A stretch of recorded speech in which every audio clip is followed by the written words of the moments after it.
Hey Quants, welcome back. Looks like things finished out pretty well yesterday with BTC landing pretty high. So I wanted to just come back and touch on that cup and handle pattern. First of all, when I went over that cup and handle pattern, I thought I had made a mistake in the video, and so I wanted to come back and touch on it. Turns out what I thought was a mistake wasn't really a mistake, but I thought it was worth explaining. So right now I'm on the weekly time frame.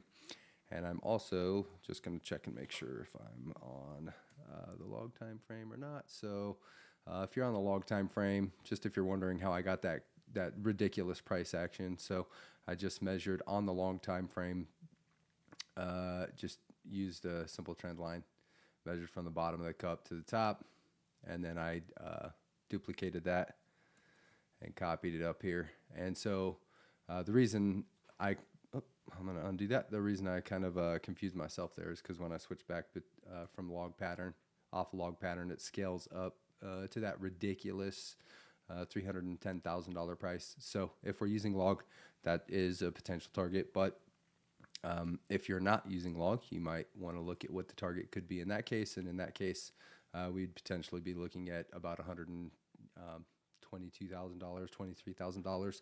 And we've already hit that in the past. So depending on if you want to be on the log time frame or if you want to be on the regular or the log scale or regular scale, you could consider that target was actually already hit.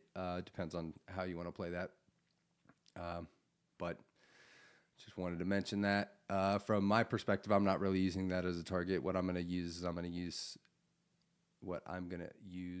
is the fibs, and of course I don't know exactly where this is going to hit. And so nobody knows exactly where it's going to hit, but I would expect it's going to hit somewhere in the fibs, right? So if I were going to be targeting some numbers, you could use since we're measuring for the entire cycle, this is going to be a fib just from the top of the 2021 cycle all the way down to the bottom in 2022, and so that fib is going to give us some potential targets somewhere. You could target any one of these fibs. Again, we don't know where it's going to ultimately land, but somewhere between 122 and 173 would be a potential targets. I like that just because I do a lot of GAN stuff. I like the halves, so 145 looks like a pretty good area for a target or a potential pullback. For just looking for more confluence, I also drew a fib targeting the most recent drop. And so looking at that one, I would look for clusters in that area. And so we could be still looking somewhere between 145 and 122 as the top. So that's on the log time frame. If we take it off the log time frame, we're going to get slightly different numbers, but still targeting somewhere between, even if I'm using a 2.5 is 149, somewhere between there and 126 would be potential targets that I'd be looking at as where we might see a top. Of course, if we do get a speculative mania phase in Q4, as has happened historically in the 4-year cycles, we could go much farther than that. It just depends on how ridiculous people are going to get. So I'll stop there with targets and then just kind of round this off with the final thing I'm going to look at, and that's just the GAN swing indicator. So,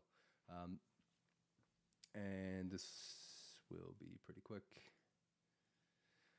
Just wanted to say we did get a nice close right above that last pivot high. So that's looking strong. Obviously, we've seen continuation. So looks like this section is going to have some legs.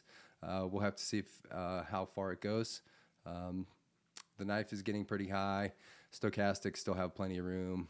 MACD still has plenty of room. So I think we could see this run for a little while longer. Things looks like they're just getting started. So hopefully Q4 will work out pretty well in our favor.